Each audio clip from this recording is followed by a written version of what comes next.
You know, before I moved away from Baltimore, I didn't realize other cities do not have their own enchanted row houses of puppetry like the Black Cherry Puppet Theater, where one can witness the sublime and the hilarious on a regular basis.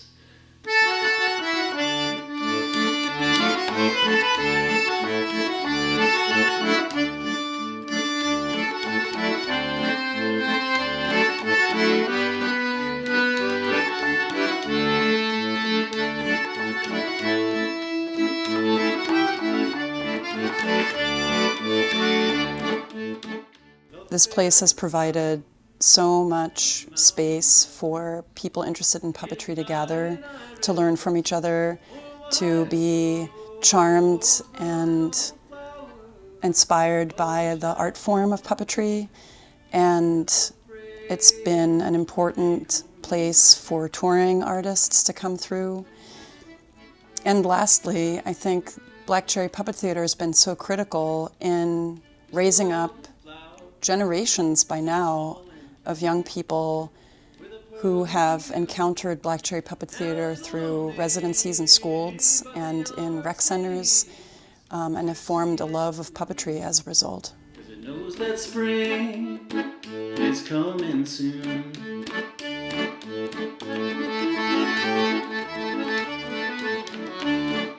Black Cherry Puppet Theater, you the only puppet theater in Baltimore that focuses on us, man, on us puppets. And you know, I've been in Black Cherry like a bunch of times, man, because I did like Bojangles, and I did Not Your Father's Son. Oh, wait a minute, I didn't do that one. That was DeAndre. But you know, you had a lot of us performing the Black Cherry Puppet Theater, man, so I want to say kudos to you, because Black Cherry Puppet Theater is smooth. It's our home.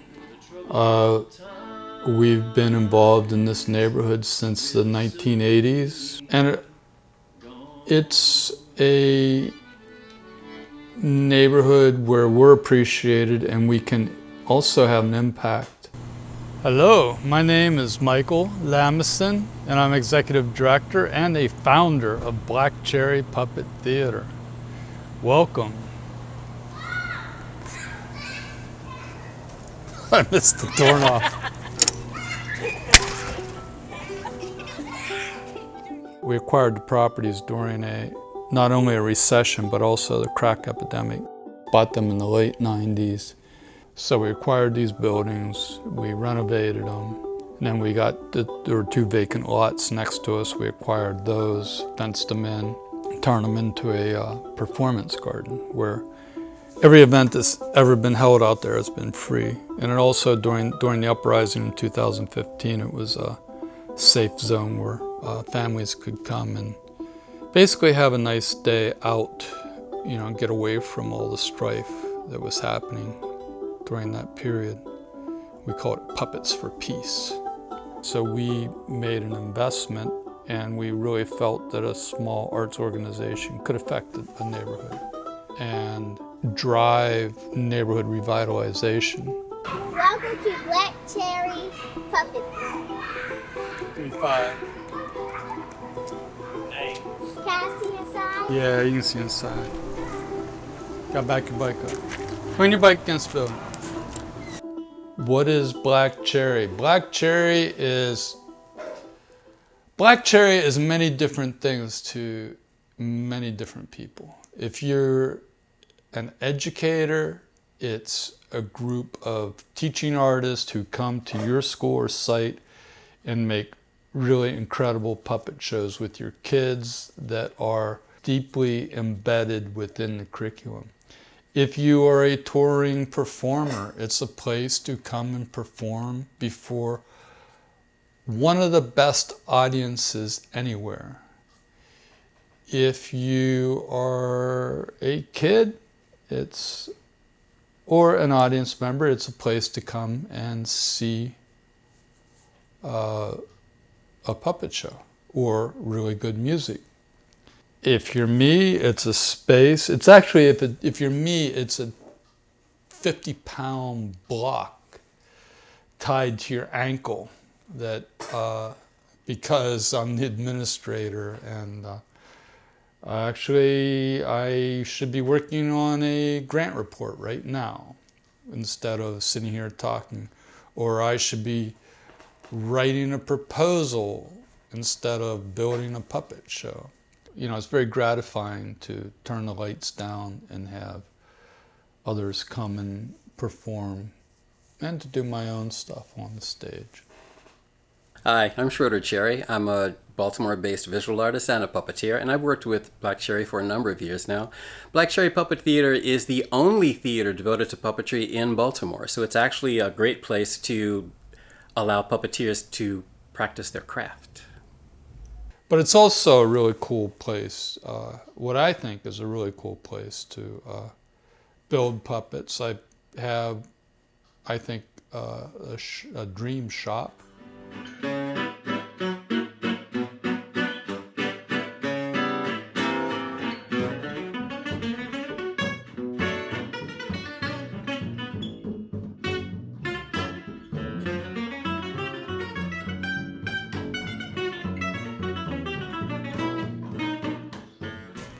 Welcome to Black Cherry's Puppet Set and Stage Building Shop.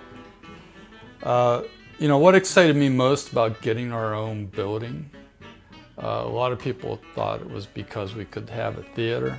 I was interested in three things: having a good shop, having a place to rehearse, and having a place to store all the junk we build. I think one of the most important things about a shop and our shop is a good work table. It's sturdy enough, heavy enough that we can pound on it. Organizing the shop, I found a cool design for storing our tools, which makes us look really organized, makes us look like we really have our act together, but it is kind of nice to have all the tools accessible. I would say one really important thing is to standardize the type of, everybody is using battery operated hand tools these days, make sure you buy all the same kind. We use Milwaukee and the batteries work in, you know, whatever, as long as we buy another Milwaukee tool, they'll work in it. As Jim Krupa says, don't buy 10 of something, buy 100 of it. So you have it. So we have storage of all the different fasteners, little bits and pieces we might want. More storage area, our string clamps. People kind of joke about our clamps here. I guess I kind of have a bit of a clamp fetish. Our nice checklist for when we go to residencies. Recently, somebody gave me a bunch of tools and they were in old drawers. Great wood. Old wood because it's dry and it's stable. If you go to Home Depot, the lumber has been kiln dried and it's still drying. It's not real stable. Scroll saw and bandsaw. If you're doing a lot of cutting, you can cut anything on this thing. Very delicate cutting. The bandsaw is more, I don't want to say hacking stuff out because I actually carve on the bandsaw, but it's a different type of cutting that you do. Dust is, you know, is one of the biggest issues we have to worry about working. People talk about fumes, but dust is also a real worry. And we have a dust filter up on the ceiling, so. And we still wear masks in here. This is stuff that you might need when you're building. Everyone who is making their own puppets really has to have their own hand tools at least. The chisels don't belong to Black Cherry, they belong to Michael. Flex tool, great American-made carving gouges for smaller work. You know, I'll pick up a lot of stuff at flea markets, make new handles for it, and put it on. And then a good set of flat chisels.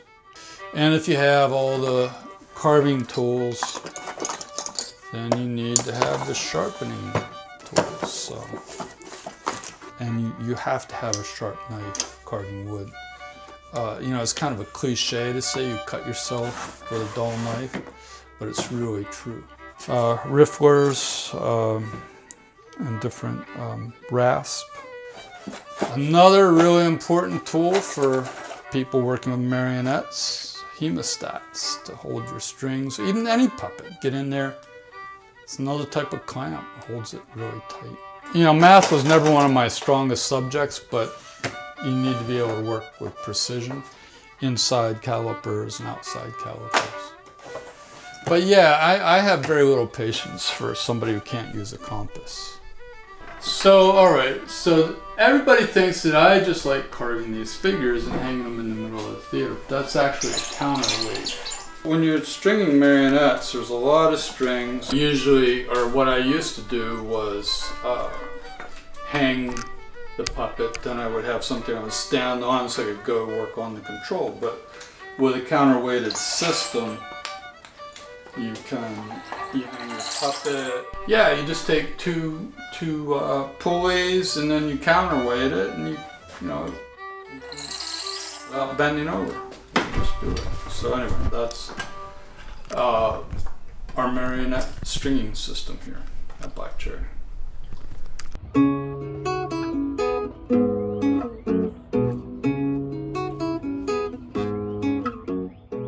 We really strongly believe that art should be accessible to the widest audience possible. And there should not be a hindrance. Come to Black Cherry usually costs less than to go to a movie. And that's by design, that it's really affordable and you should still have some change left over in your pocket. The staff and board of Black Cherry really takes pride in that nearly all of the ticket money goes to the performers. And we make our money from selling our own merch and concessions and grants. If we didn't have the grants, we wouldn't be able to pay for it.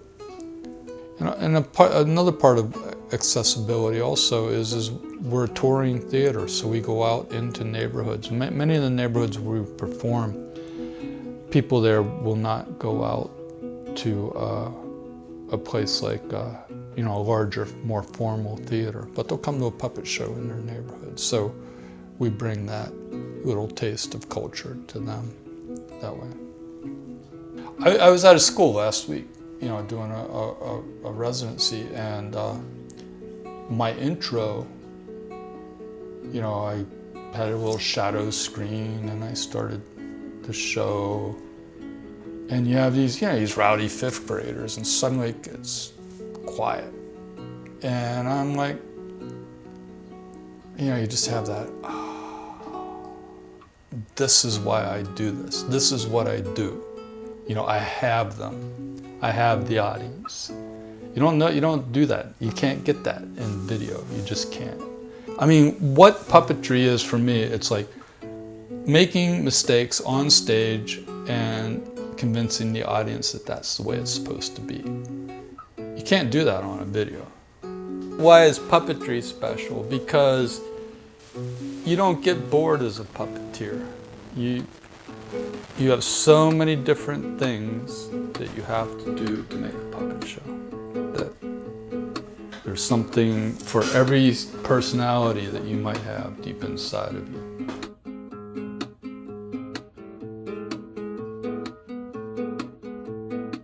Why is Black Cherry special? Thank you, Sarah. In two sentences. Because if I didn't do Black Cherry, what else would I do?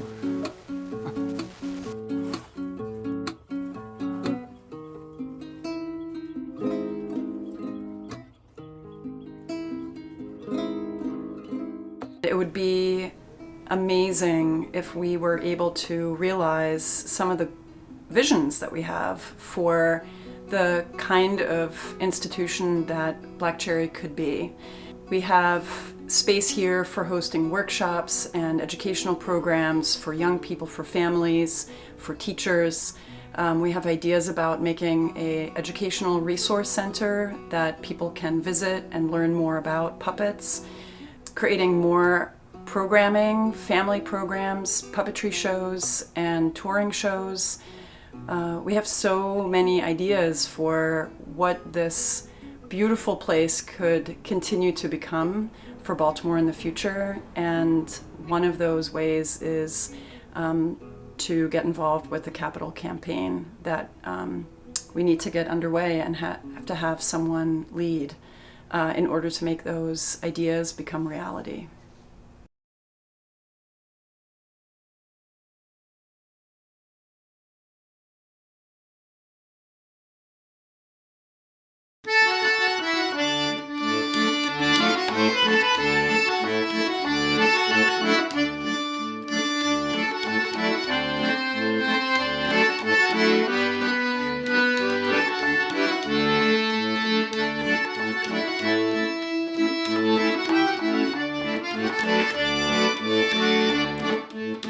The fairest flower the mountain knows is not an iris or a wild rose, but a little flower of which I'll tell, known as the brave